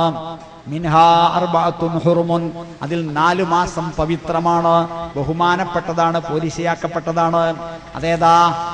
ദുൽഖഅദ, ദുൽഹിജ്ജ, മുഹറം, റജബ്. അതില് പോരിശയാക്കപ്പെട്ടത്. അള്ളാന്റെ റസൂല് പറഞ്ഞു അഫ്ളലുസ് സ്വലാത്തി ബഅദൽ ഫരീളത്തി ഖിയാമുൽ ലൈൽ. ഫർള് നമസ്കാരം കഴിഞ്ഞാൽ പിന്നെ ഏറ്റവും നല്ലത് രാത്രി തഹജ്ജുദ് നിസ്കാരമാണ്. അതുകൊണ്ട് ജനങ്ങളെ സുബഹിക്കുമ്പ് എഴുന്നേറ്റ് മക്കളെയൊക്കെ വിളിച്ചുണർത്തി തഹജ്ജുദ് നിസ്കരിക്കാൻ ശ്രമിക്കണം, പ്രാർത്ഥിക്കണം. ലോകത്തിനു വേണ്ടി, നമുക്ക് വേണ്ടി, ഇഹലോകത്തിന്റെ നല്ല കാര്യങ്ങൾക്ക് വേണ്ടി, പരലോകത്തിനു വേണ്ടി. അഫ്ളലുസ് സിയാമി ബഅദ റമളാന ശഹ്റുല്ലാഹിൽ മുഹറം. റമളാൻ മാസത്തിലെ പോരിശയാക്കപ്പെട്ട നോമ്പിന് ശേഷം ഏറ്റവും നല്ല നോമ്പ് മുഹറം മാസത്തിലെ നോമ്പാണെന്ന് റസൂലുള്ളാഹി. അപ്പോ ശഹ്റുല്ലാഹിൽ മുഹറം, അള്ളാഹുവിന്റെ മാസമായ മുഹറം എന്ന് അള്ളാഹു പറയുമ്പോ മുസ്ലിയാര് പറയുന്നു നഹ്സിന്റെ മാസം. എവിടുന്ന് വന്നു? ശിയാക്കളിൽ നിന്ന് വന്നു. മല്ലം യഅ്തമ ബി അശൂറാ ഫഹുവ കാഫിർ. മുഹറം 10 ദുഃഖമാചരിക്കാത്തവൻ കാഫിറാണെന്ന് ഇറാനിലെ ഷിയാ ഗവൺമെന്റ്. മുഹറം 10 ഷിയാക്കൾ എന്താ ചെയ്യുന്നത്? യാ ഹുസ്സ യാ ഹുസ്സ എന്ന് ഹുസൈൻ റളിയല്ലാഹു അൻഹുവിനോട് പ്രാർത്ഥിച്ചുകൊണ്ട് തീക്കുണ്ടം ഒരുക്കി ആളിക്കത്തുന്ന തീക്കുണ്ടത്തിന് ചുറ്റും നൃത്തം ചവിട്ടുകയാണ്. പെണ്ണുങ്ങൾ മുടിയടിച്ചിട്ടാടുകയാണ്. ആണുങ്ങളും പെണ്ണുങ്ങളും മേലാകെ കീറി ചോരയാക്കുകയാണ്. ഇതാണ് ഷിയ, അതാണ് സുന്നി. അതാണ് സുന്നി ആശയത്തിലേക്ക് വന്നിരിക്കുന്നത്. അപ്പോ അള്ളാഹു ഖുർആനിൽ പോരിശയായി പറഞ്ഞ 4 മാസമുണ്ടല്ലോ, അതിലൊന്നാണ് മുഹറം. ഈ മുഹറം മാസത്തിലെ നെഹ്സത്തർണ നോക്കി നിങ്ങൾ 3, 5, 9, 12, 13, 16, 21, 24, 25. പിന്നെ ഒടുവിലത്തെ ബുധൻ. ഏത് പണിക്കരായി ഇതുണ്ടാക്കിയതെന്ന് ആലോചിച്ച് നോക്കി. ഒടുവിലത്തെ ബുധൻ ഏതൊക്കെ മാസത്തിൽ ഒടുവിലത്തെ ബുധൻ നെഹ്സാന്നറിയോ? റബീഉൽ ആഖിർ, ജമാദുൽ ആഖിർ, സഫർ, ദുൽഖഅദ, മുഹറം, റമളാൻ, ശഅബാൻ, റമളാൻ, റജബ്. ഇതൊക്കെ ഒടുവിലത്തെ ബുധൻ നഹ്സ്. അല്ല ജനങ്ങളെ, നിങ്ങളിത് വല്ലതും പാലിക്കലുണ്ടോ? മുസ്ലിയാക്കന്മാർ എത്ര കാര്യമായിട്ടാ പറയണത് ഇതൊക്കെ നഹ്സാൻ. നിങ്ങൾ ഇത് വല്ലതും ശ്രദ്ധിക്കലുണ്ടോ? ഉണ്ടോ? ഇല്ല. പക്ഷെ മുസ്ലിയാക്കന്മാർക്ക് ഇതൊക്കെ നിർബന്ധ. അള്ളാഹു പറഞ്ഞതാണോ? അല്ല. റസൂല് പറഞ്ഞതാണോ? അല്ല. സഹാബത്ത് പഠിപ്പിച്ചതാണോ? അല്ല. 4 മദ്ഹബിന്റെ ഇമാമുകൾ പറഞ്ഞതാണോ? അല്ല. ഇനി ദുൽഖഅദ മാസം നോക്കി നിങ്ങൾ. ദുൽഖഅദ മാസത്തില് 3, 5, 13, 16, 18, 20, 21, 24, 25 ഒടുവിലത്തെ ബുധൻ. ഇതൊക്കെ നഹ്സാ. അള്ളാഹ് പോരിശയാക്കി പറഞ്ഞൊക്കെ മൗലിയന്മാർക്ക് നഹ്സാ. ഇനി ദുൽഹിജ്ജ കേൾക്കണോ? റസൂലുള്ളാഹി പറഞ്ഞു മാമിൻ അയ്യാമിൻ അൽ അമലു സ്വാലിഹു ഫീഹാ അഹബ്ബു ഇലല്ലാഹി മിൻ ഹാദിഹിൽ അയ്യാം. ഈ ദിവസങ്ങളെപ്പോലെ അള്ളാഹുവിന്റെ അടുക്കൽ അമല് ചെയ്യാൻ ഏറ്റവും പോരിശയാക്കപ്പെട്ട ദിവസങ്ങൾ വേറെ ഇല്ല. ദുൽഹജ്ജ് 1 മുതൽ 10 വരെയുള്ള ദിവസങ്ങളെപ്പറ്റി അള്ളാഹുവിന്റെ റസൂല് പറയാണ്. ആ ദിവസങ്ങളിൽ ഉൾക്കൊള്ളുന്ന ദുൽഹിജ്ജ മാസത്തിലെ നഹ്സ് എത്രയെന്നറിയോ? 3, 5, 6, 8, 10, 13, 16, 21.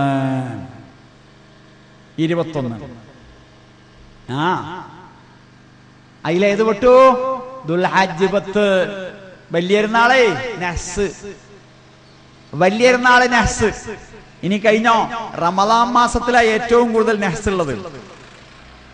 3, 5, 11, 13, 16, 21, 24, 25, 27, 30 ലൈലത്തുൽ ഖദ്ർ ഉണ്ടാകാനുള്ള എല്ലാ ദിവസവും നഹ്സാ.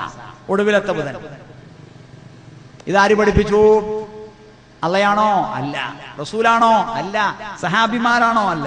ഇങ്ങനെ 117 റമദാൻ മാസത്തിലായി നഹ്സ്, ദുൽഹജ്ജ് 10 നഹ്സ്.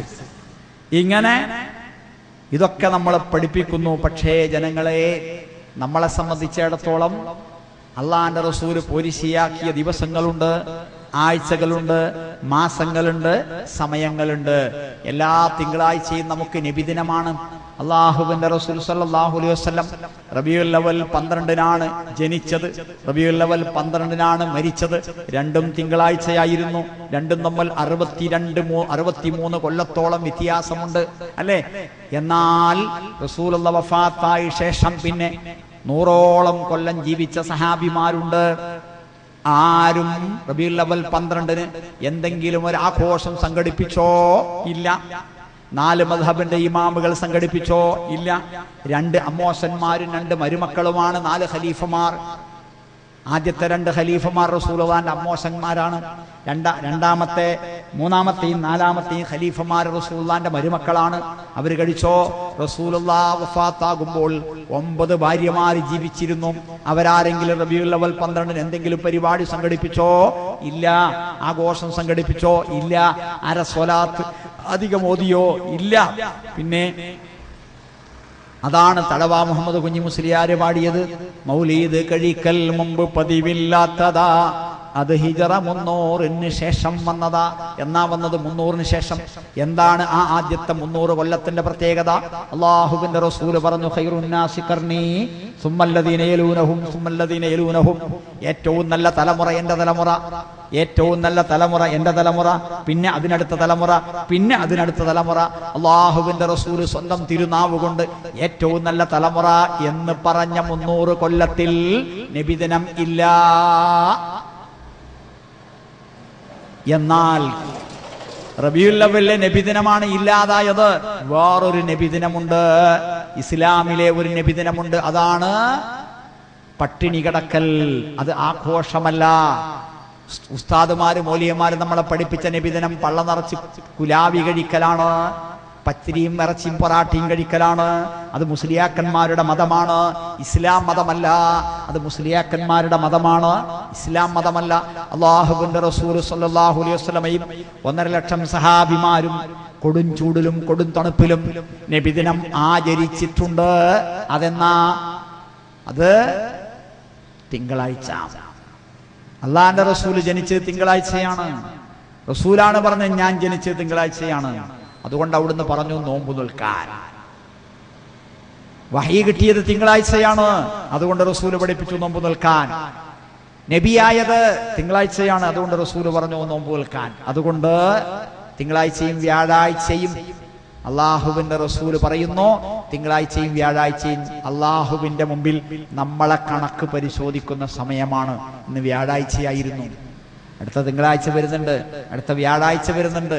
ജനങ്ങളെ നോമ്പ് നോൽക്കാൻ ശ്രമിക്കുക, അള്ളാഹുവിനോട് അടുക്കുക, അള്ളാഹുവിന്റെ തൃപ്തി കരസ്ഥമാക്കുക. അള്ളാഹു തന്ന സമയമാണ്, അള്ളാഹു തന്ന പണമാണ്, അള്ളാഹു തന്ന ഊർജമാണ്, അള്ളാഹു തന്ന വെളിച്ചമാണ്, അള്ളാഹു തന്ന ഭക്ഷണമാണ്. അതുകൊണ്ട് പടച്ചതമ്പുരാന് വേണ്ടി നോമ്പ് നോൽക്കാൻ തീർച്ചയാക്കുക. ഇന്ന് തീർച്ചയാക്കിയിട്ട് നാളെ മുതൽ നമുക്ക് അസുഖം വന്നാലും ഇൻഷാ അല്ലാഹ് തിങ്കളാഴ്ചകളിലും വ്യാഴാഴ്ചകളിലും അറബി മാസം 13, 14, 15-നും മുഹറം 9-നും 10-നും ദുൽഹജ്ജ് 9-നും 6 നോമ്പിനും നമുക്ക് കൂലി അള്ളാഹു എഴുതിക്കൊണ്ടേയിരിക്കും. ഇന്ന് നമ്മൾ തീരുമാനിക്കുക നാളെ സുബഹി മുതൽ ഭാര്യയും ഭർത്താവും ആങ്ങളെയും പെങ്ങളും ഉമ്മയും ബാപ്പിയും അമ്മോശനും അമ്മായും പരപുരുഷന്മാരുടെ കൂടെ അല്ല, സ്വന്തം പുരുഷന്മാരുടെ കൂടെ പള്ളിയിൽ പോകാൻ തീരുമാനിക്കുക. നാളെ മുതൽ പോകാൻ കഴിയാതെ ഉമ്മാന്റെ കാലൊടിഞ്ഞ് വീട്ടിൽ കിടന്നാലും കൂലി കിട്ടിക്കൊണ്ടേയിരിക്കും. അല്ലാഹു കൂലി തരുമാറാകട്ടെ. അതുകൊണ്ട് റസൂല് പഠിപ്പിച്ച ഒരു നബിദിനം ഉണ്ട്, അത് തിങ്കളാഴ്ച നോമ്പാണ്. അതാണ് വിശ്വാസികൾ അനുഷ്ഠിക്കേണ്ടത്.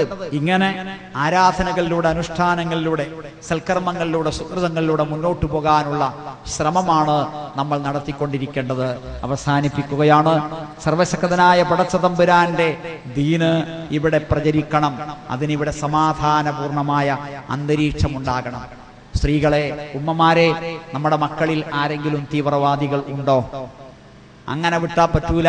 തല്ലണം, കൊല്ലണം, ചോദിക്കണം, കൈകാര്യം ചെയ്യണം, കല്ലെറിയണം എന്നൊക്കെ പറയുന്ന ആൾക്കാരെ നമ്മുടെ മക്കളുടെ കൂട്ടത്തിലുണ്ടോ? തണുപ്പിക്കണം, സമാധാനിപ്പിക്കണം, കാര്യബോധമുണ്ടാക്കി കൊടുക്കണം. രാത്രി നിങ്ങളോട് പറയാതെ അവര് ഏതോ മീറ്റിങ്ങിന് പോകുന്നുണ്ടോ? എങ്ങട്ടാ പോകുന്നതെന്ന് ചോദിച്ചാ പറയാതെ ശബാബിന്റെ ചില തെറിച്ച ചക്കന്മാര് രാത്രി ആരും കാണാതെ മീറ്റിങ്ങിന് പോകാൻ തുടങ്ങിയപ്പോ മുജാഹിദ് പ്രസ്ഥാനം അവരോട് പറഞ്ഞു, നിങ്ങളൊന്ന് മാറി നിൽക്കും, ഞങ്ങൾ മെല്ലാണ് പോയിക്കോട്ടെ. കാരണം അത് അപകടമാണ്. ഈ സമുദായത്തെ രക്ഷിക്കുവാൻ NDF-ന് ആവശ്യമില്ല, സിമിയെ ആവശ്യമില്ല, ജമാഅത്തെ ഇസ്ലാമിയെ ആവശ്യമില്ല, സോളിഡാരിറ്റിയെ ആവശ്യമില്ല. സമുദായത്തിന്റെ രക്ഷയ്ക്ക് വേണ്ടി ബദൽ പോലീസ് വേണ്ട, ബദൽ ബോംബ് വേണ്ട, ബദൽ തോക്ക് വേണ്ട, ഇതിനൊന്നും ആവശ്യമില്ല. അതുകൊണ്ട് സുഹൃത്തുക്കളെ, ഉമ്മമാരും ഉപ്പമാരും ജ്യേഷ്ഠന്മാരും പ്രത്യേകം ശ്രദ്ധിക്കുക. നമുക്ക് സമാധാനപൂർണമായ ഒരു ജീവിതം ഇവിടെ ഉണ്ടാകണം. അതോടൊപ്പം നമുക്ക് അങ്ങോട്ട് ജനങ്ങളോട് നിർവഹിക്കാനുള്ള കടമയും പടച്ചോനോട് നിർവഹിക്കാനുള്ള കടമയും രണ്ടും ഒരുപോലെ നിർവഹിക്കുവാൻ സാധിക്കണം.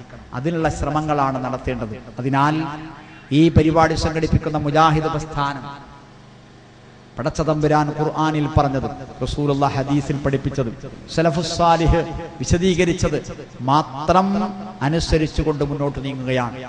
ആ പ്രസ്ഥാനത്തിന്റെ പ്രവർത്തന രംഗത്ത് എന്തെങ്കിലും തകരാറുകൾ ആർക്കും ചൂണ്ടിക്കാണിക്കാവുന്നതാണ്. അത് സ്വീകരിക്കുവാൻ മുജാഹിദ് പ്രസ്ഥാനം തയ്യാറാണ്. നമ്മുടെ പ്രസ്ഥാനത്തെക്കുറിച്ച് നല്ല മതിപ്പ് ഇപ്പോൾ ജനങ്ങൾക്കിടയിലുണ്ട്. ഒരു ചെറിയ പ്രശ്നം മാത്രമാണ് ബാക്കിയുള്ളത്.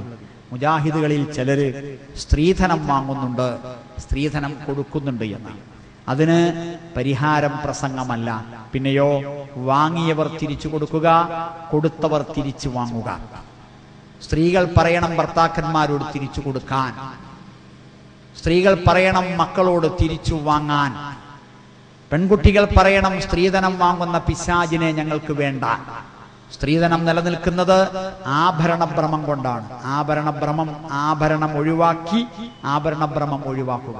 കല്യാണത്തിന്റെ ചെലവ് കൊണ്ടാണ് സ്ത്രീധനം വാങ്ങുന്നത്. കല്യാണം ലളിതമായി 4 മണിക്ക് പള്ള നിറച്ച് പ്രസംഗവും പായസവുമാക്കി നടത്തിയാൽ ആർക്കും ഒരു ബുദ്ധിമുട്ടുണ്ടാവില്ല, ചെലവും ഉണ്ടാവില്ല. അതിനാൽ ഈ ലളിതസുന്ദരമായ മാതൃകാ മതത്തിലേക്ക് തിരിച്ചു വരണം എന്ന് എല്ലാവരെയും ഓർമ്മിപ്പിക്കുകയാണ്. അതിന്റെ ഈ ലളിതമായ തൗഹീദിന്റെ മാതൃകാ മന്ദിരം ആണ് പള്ളി. എന്തിനേറെ ഇവിടെ പുത്തമ്പള്ളിയിൽ പോയാൽ പൈസ കൊടുക്കണം, ശബരിമലയിൽ പോയാൽ കെട്ടുകണക്കിന് കൊടുക്കണം, ഗുരുവായൂരിൽ പോയാൽ കൊടുക്കണം, എല്ലായിടത്തും പോയാൽ കൊടുക്കണം. എന്നാൽ മദീനയിൽ അതാ മുഹമ്മദുർ റസൂലുള്ളാഹി സ്വല്ലല്ലാഹു അലൈഹി വസല്ലമയുടെ ഖബറിടം ഒരു ചില്ലിക്കാശ് അവിടെ കൊടുക്കണ്ട.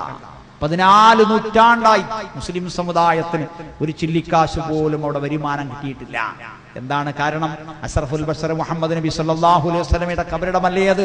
അംബിയാഇന്റെ മയ്യത്ത് മണ്ണ് തിന്നുകയില്ല, എന്നിട്ട് ആ ഖബർ കെട്ടിപ്പൊക്കിയില്ല.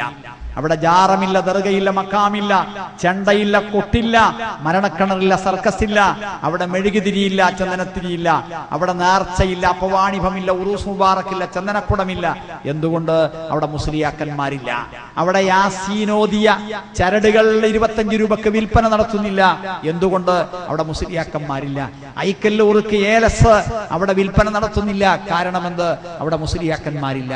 ജനങ്ങളെ, പടച്ചതമ്പുരാന്റെ പ്രവാചകൻ ജനങ്ങളോട് പറഞ്ഞത്, ലാ തജ്അലൂ ഖബരി ഈദാ, നിങ്ങൾ എന്റെ ഖബറിനെ നേർച്ച സ്ഥലം ആക്കരുത്. ആക്കിക്കോളൂ എന്നല്ല, ആക്കരുത് എന്നാണ്. ആ മാതൃകയിലേക്കാണ് മുജാഹിദ് പ്രവർത്തകന്മാർ വിരൽ ചൂണ്ടുന്നത്. അതുകൊണ്ട് ലളിതസുന്ദരമായ ഇസ്ലാമിന്റെ മഹത്വസുന്ദരമായ തൗഹീദിലേക്ക്, സുന്നത്തിലേക്ക് എല്ലാവരെയും ക്ഷണിച്ചുകൊണ്ട് അവസാനിപ്പിക്കുകയാണ്. സർവശക്തനായ പടച്ചതമ്പുരാന്റെ മാർഗത്തിൽ പുറപ്പെടുമ്പോൾ മാത്രം എതിർക്കാൻ വരുന്ന ചില ആൾക്കാരുണ്ട്. RSS പ്രസംഗിച്ച അവിടെ മെഗഫോൺ കൊണ്ട് പ്രസംഗിക്കൂല മൗലവിമാരും. ക്രിസ്ത്യാനികൾ പ്രസംഗിച്ചാൽ അവിടെ മെഗഫോൺ കൊണ്ട് പ്രസംഗിക്കൂല. മുജാഹിദുകൾ പ്രസംഗിച്ചാൽ മാത്രം കാണാം മൗലവിമാരോടെ കൂടിയിട്ട് വേറൊരു പ്രസംഗം സംഘടിപ്പിക്കുന്നു. ക്ഷണിക്കാത്ത സദ്യക്ക് ചോറ് തിന്നാൻ വരുന്ന സംസ്കാരം ആരുടേതാണെന്ന് നിങ്ങൾ തിരിച്ചറിയണം. അല്ലാഹു സുബ്ഹാനഹു വ തആല നമ്മളെ എല്ലാവരെയും അനുഗ്രഹിക്കുമാറാകട്ടെ.